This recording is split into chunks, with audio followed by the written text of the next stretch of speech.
Our first guest today is Shirley Adamson. Shirley is a member of the Tagish-Kwan, a member of the Wolf Clan, and has been a strong leader in her community and her territory for over 30 years.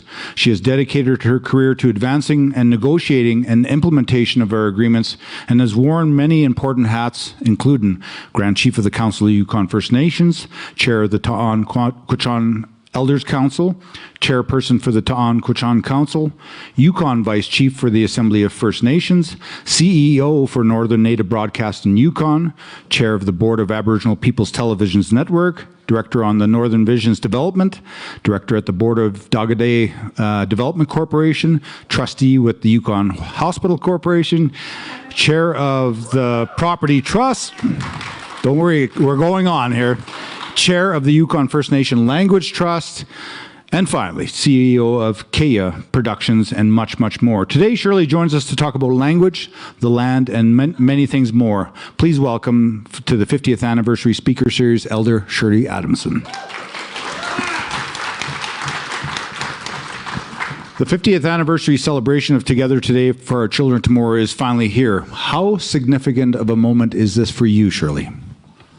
It's incredibly significant, not only for myself, but I think for everybody in the Yukon, not just ourselves as the Indigenous population, but Yukon residents in its entirety for what we brought to this territory in terms of self-governance and the development and the evolution of development under our jurisdictions and authorities, which I think is very good. Most important to me is that each time we gather as Indigenous people, we hold ceremony and we invite our ancestors to come and join our circles so that they can witness the work that we're doing, that they set out for us. So I think even though we're celebrating 50 years, they started that long before we got to that point, but it's hugely significant. For sure. And for those listeners on Facebook Live or Shona FM who want to know a little bit more about your journey and tell us a little bit about yourself, your nation, and many of the things that you've been able to accomplish throughout your career. Well, one of the things that I tried to do was to carry on the work that was laid out for me by my great-great-grandmother, Hlande, who was the matriarch of Ta'an Mun, and her daughter was Shutin. Didn't get named there. And her daughter, Tushat-E, and her daughter, Agadzenete. I was told that Mum was actually one of the clips in a video that everybody was just watching, Irene Adamson, and that was passed on to me, and I'm doing the same with my daughters, because we are, we're descended from a matriarchal society, matrilineal society. We get our names and our clan status through our mothers, and we get our instruction through our mothers as well. Mm-hmm. And I belong to the Ta'an-Quechan Council. A lot of people have not really been aware that in all of the years of our negotiation, we have never been an Indian Act band. We have been led by the matriarchs who have chosen people to do the work under their instruction, one of whom is Chief Jim Boss, who was a younger brother to my great-grandma Shutin. And because the authorities of the day, the non-Aboriginal authorities of the day, refused to do business with women, it just wasn't the way they operated, they asked that we send our chief. Well, we didn't have chiefs that came in with the Indian Act. So what had happened was the matriarchs from Ta'an Mun got together and they chose people who would step forward to do that, and that was the choice that was made. My great-grandma, along with the advice of the other matriarchs of the area, chose her younger brother, Chief Chimbas, Keshkut Uyedajan Danke, Keshkut. And so a lot of people have heard of him, and in fact, under the instruction and the direction of the matriarchs, had had approached Government of Canada and settled on a small parcel of land at Lake Lavarge. That was the first settlement. In spite of all that, we were never an Indian Act band.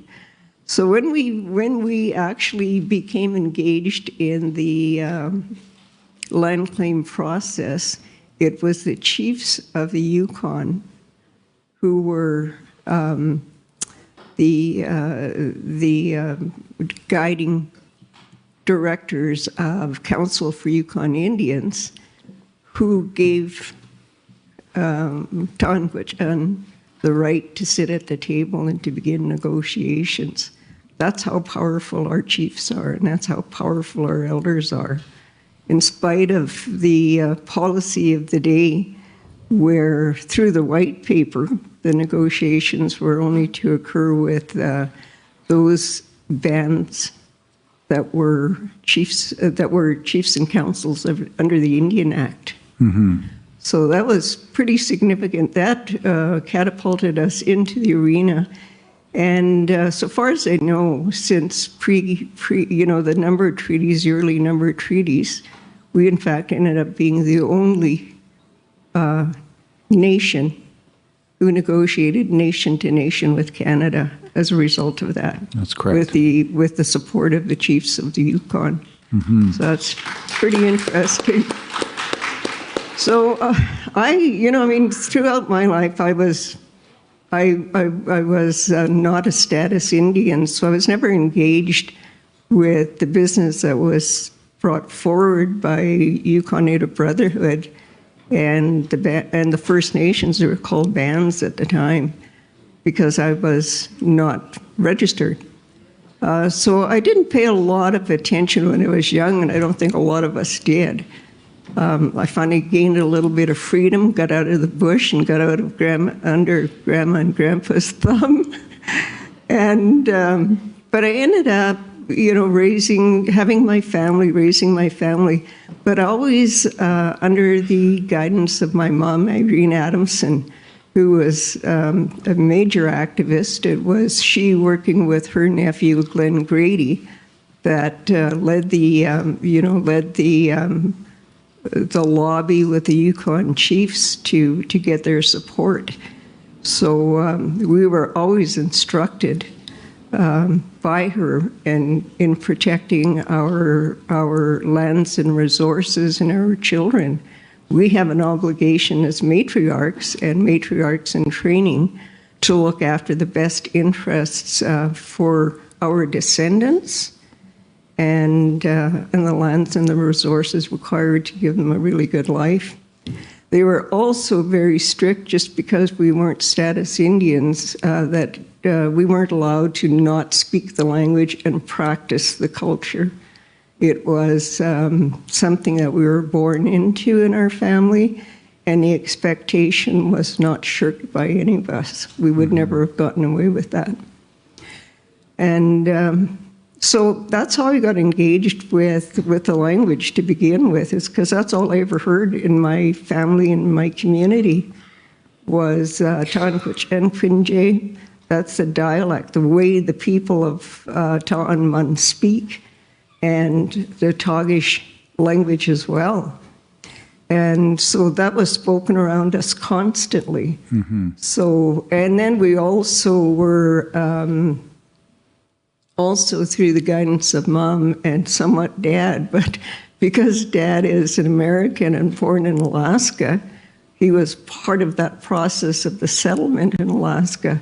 So Mom made sure we knew all what was going on so that we could make a decision whether we wanted to, to carry the benefits of that settlement, and as well if we wanted to have dual citizenship. Yes. So all along, mom in particular was always teaching us what our rights and privileges are as Indigenous peoples, and the obligation that we had to those people who were following us, and the responsibility to do that. And that responsibility was placed on us by those that came before us.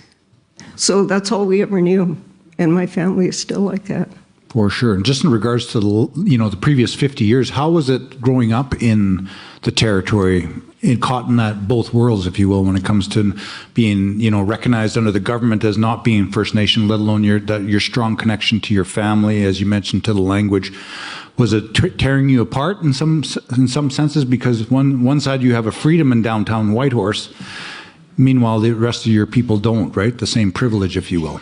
Well, it's really strange what happened to us as a population, as an Indigenous population, because even though we didn't get very many benefits, we got no benefits at all. In fact, we were called a lot of ugly slurs. And, one of them that I always think of is they called us road allowance Indians because we didn't belong within the population. We also didn't belong within an Inuit band. So, but those individuals that were part of the established bands under the Indian Act didn't have a lot better than we did. They lived in substandard homes that was provided to them by Canada, who holds yet the fiduciary obligation for the best interests of those people that are still under the Indian Act. And, the substandard homes and the poor living conditions, we were the same, regardless of whether we were status or otherwise. And there was a simmering undercurrent amongst the elders who were really coming to a point where they began to see their children being split up, those that were status or non-status. And more painful for them was to see their children suffering in residential and mission schools. And then on top of that was the painful 60s scoop. Yes. So by the time, when we were dealing with all that as the original peoples of this area, we had no say in anything that we needed to get done. We didn't have a vote for the municipal elections. We had no vote in the territorial elections, and we had no vote in the federal elections until, I don't know, early 60s, I think it was. That's right, yes. And, I remember sitting at tables with my grandpa in particular, who would get together with his contemporaries. There was himself, Frankie Jim, who married into our community, George Dawson, who's part of our family through our matrilineal line, and Fred Boss, part of our family through our matrilineal lines. And I would listen to these three gentlemen whom I respected so deeply talk and strategize about how they could get things done by talking to the authorities. And I always remember them trying to, talking the way through how they would approach situations. And at that time, when I was young and listening to Grandma and Grandpa and the other gentlemen, the member of Parliament for the Yukon was Aubrey Simmons, who was a Liberal. And they would strategize about the issues they wanted to bring forward, how best to approach this member of Parliament so that he could move our issues forward. So that was an amazing scenario by itself.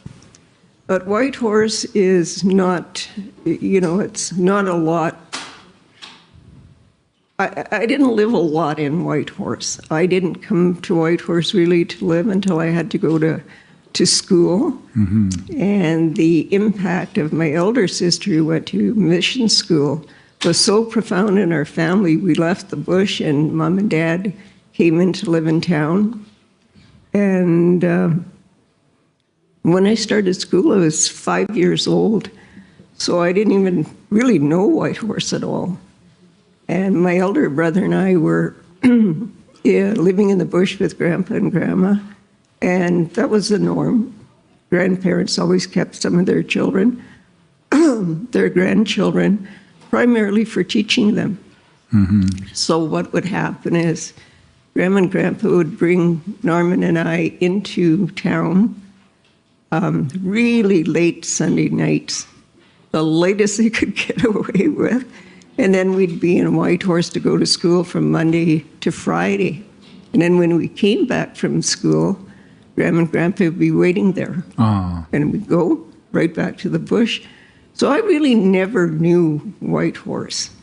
But my experience with the other populations that lived here with us, non-Aboriginals, it wasn't a good experience. It was ugly racism that was not covert. It was very in your face. And there were so few of us that were actually in public schools that we never connected as much as we wanted to our friends and relatives who were in, the day schools. Mm-hmm. Because primarily those ones were actually sent to school at the Catholic school.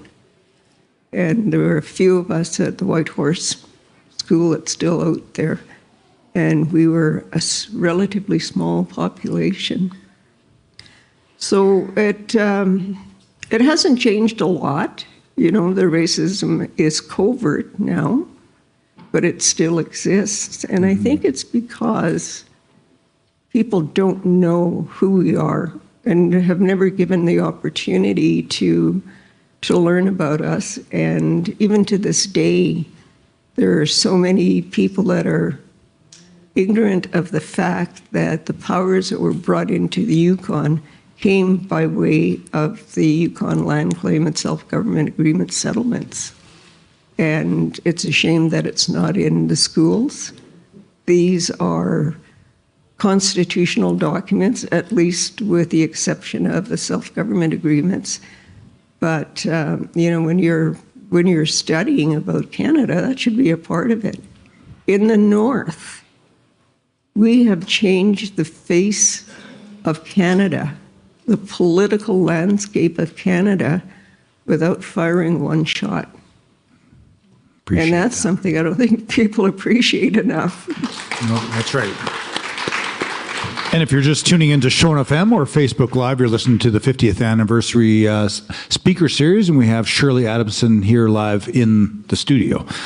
Just in regards, you've held many portfolios over the course of your career, but you also held the post of Grand Chief. Can you talk about some memorable moments that you recall in that position and during your terms? When I was Grand Chief, a lot of the work was already done by my predecessors. I followed in the footsteps of people like Harry Allen, people like Judy Gingell, and much of that work was done. The most exciting part of my involvement in that whole process was working with my predecessors, because I was actually working with communications. And we were spending a lot of time lobbying in Ottawa, leading up to the time when we actually came to an agreement. And in that position, I got to do a lot of lobbying in Ottawa with my predecessors and with the chiefs. And believe me, when I think about my involvement as the Grand Chief, it seemed so minuscule in comparison to the people that were guiding us. We had all these amazing elders who, even though they didn't live the lifestyle that we describe in our agreements so much, giving us guidance on everything without the experience of negotiating for loans at the bank, negotiating for buying a new vehicle, negotiating for mortgaging a house, and then dealing with all of the taxes associated with that. In spite of not having that experience, our elders had prepped us so well for looking to the future. They already knew we were engaged in change, and they were not going to try to stop that change. What they were doing was empowering us, their descendants, their children of tomorrow, to be given the tools to do what we're doing now. And, you know, I think about them in all of the capacities I worked with them. And, you know, I looked at some of the clips that are being, you know, shown in media and such now throughout this week of celebration. And, you know, it brings all of these memories. Judy and I sitting up all night, you know, waiting for the negotiators to call, walking over there, and they're popping open their bottles of wine, and Judy's telling me, "Don't you let them drink." And I go, "Judy, that's not my job." But yeah, all of that stuff, you know, we spent a lot of time away from our families. We missed a lot, I think, but we gained a lot, and it was a privilege to be a part of that.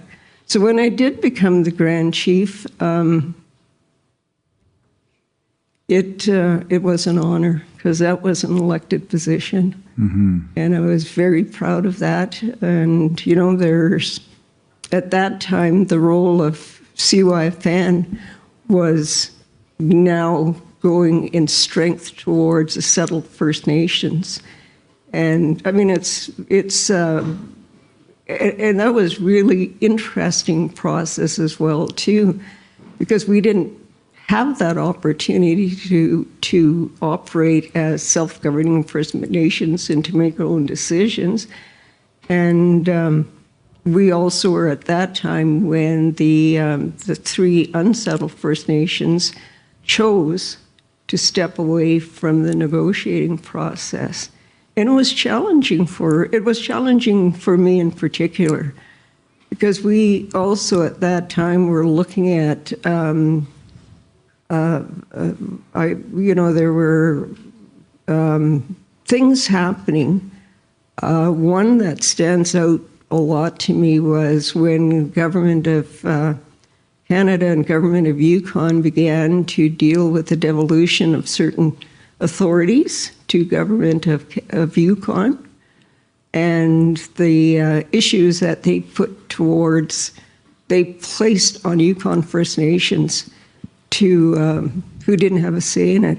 The other thing that really stands out to me as well was the Government of Yukon at that time took a position after seeing the settlement from Nachoniak done, which shared certain of the resources in the extra territorial use of the land and harvesting.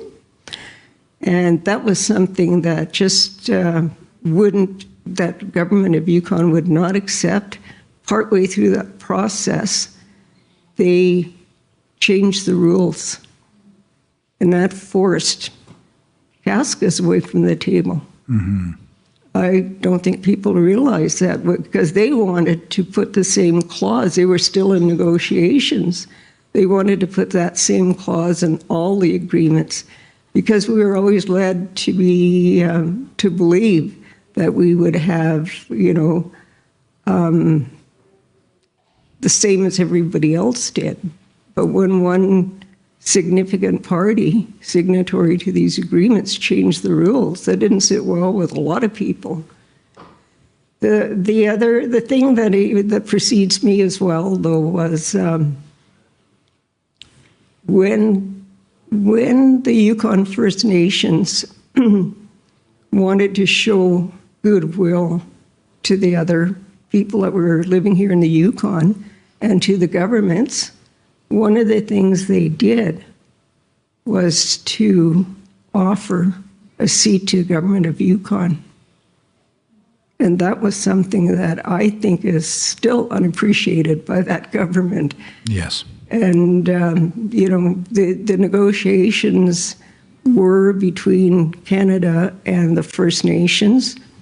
And even though Canada was charged with a fiduciary obligation of looking after our best interests, actually we found ourselves negotiating against two governments. Mm-hmm. And, I look at all of our negotiators, all of our leaders, particularly our elders, and in spite of the challenges that were placed before them, still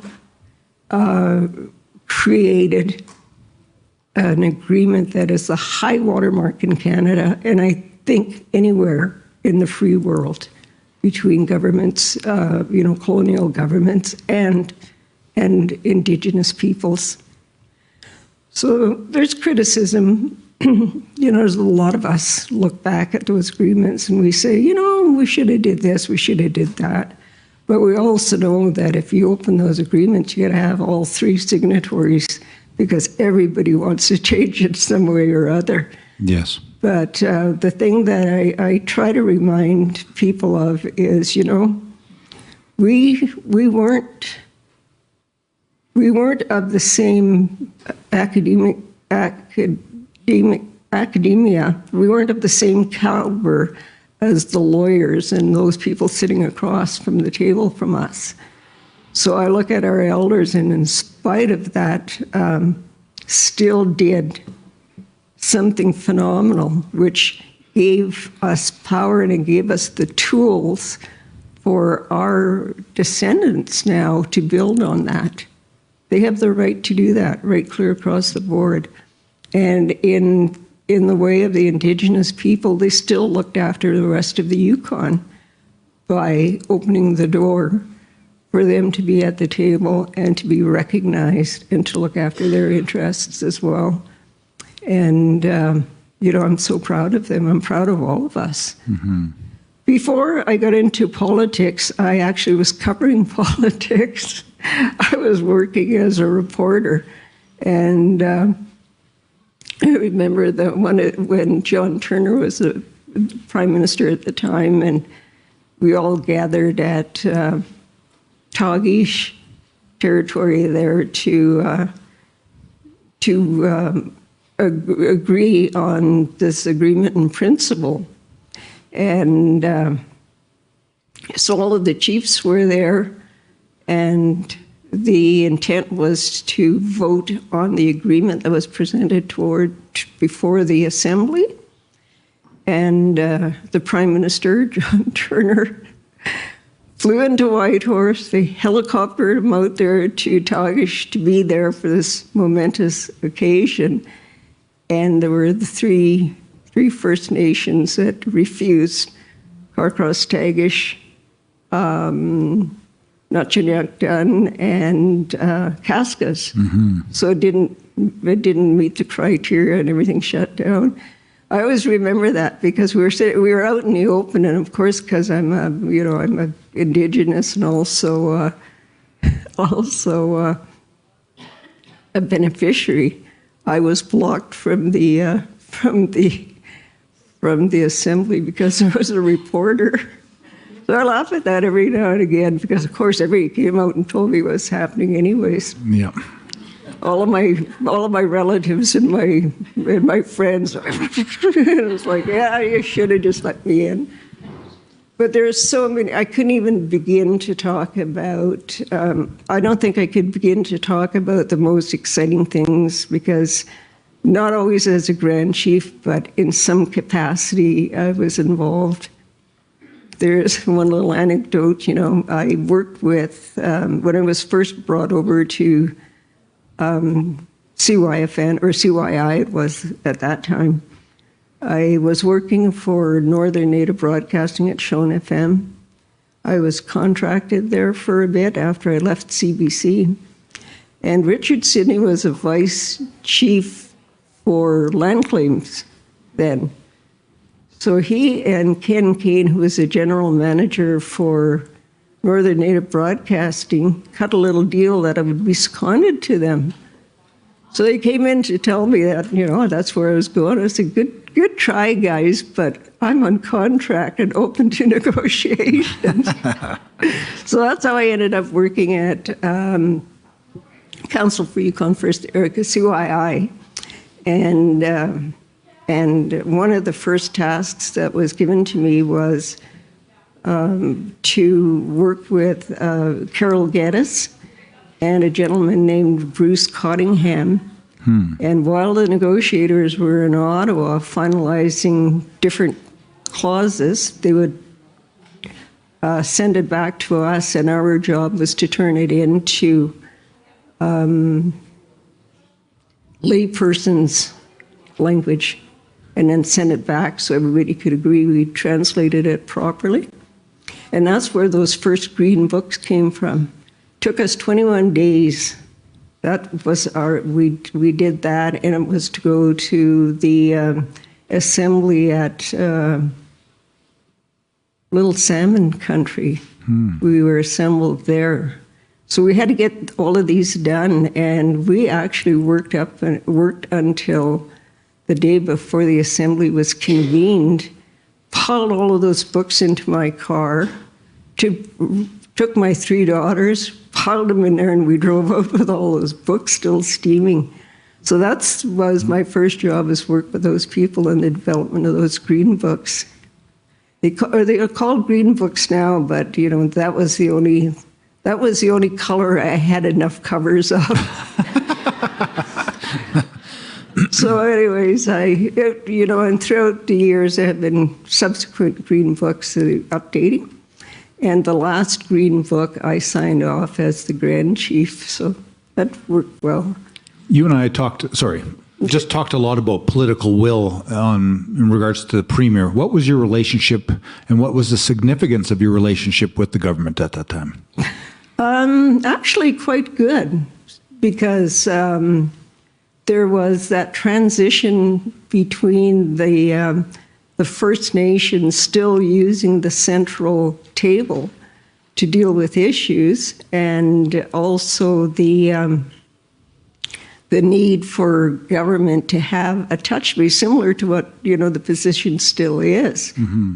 It is, there was a lot of discussions that were happening.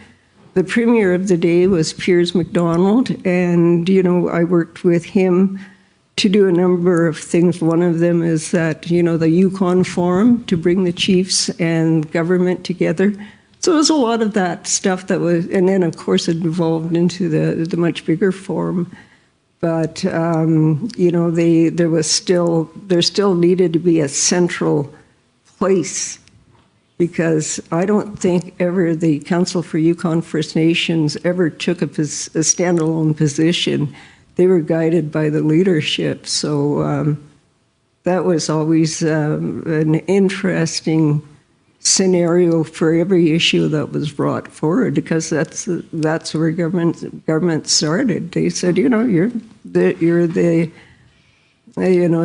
central organization, and we'd say, yep, take their advice and go take it to the chiefs. And it's interesting to look at that evolution, because even though we talked about it for years, to be in that position was challenging, and it still is for the First Nation governments now, because we don't sit at the finance table.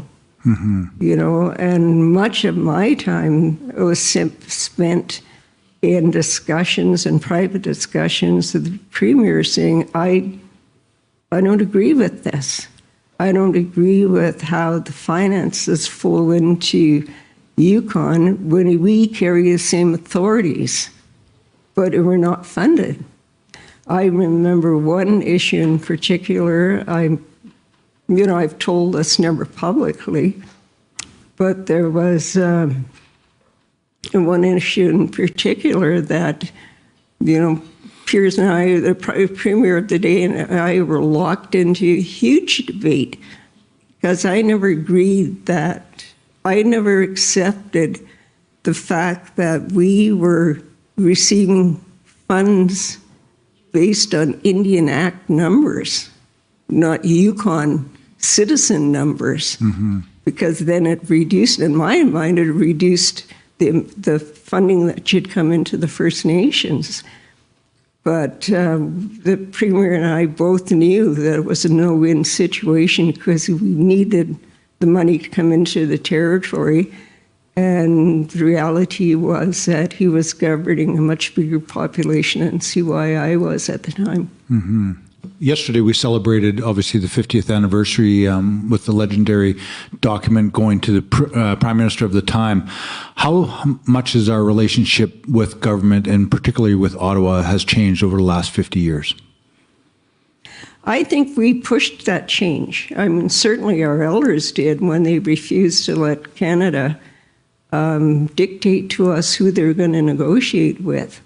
And I remember witnessing that event when the elders, we were all there, those of us that were working in the old Yukon Indian Center, and I was part of Yancey then.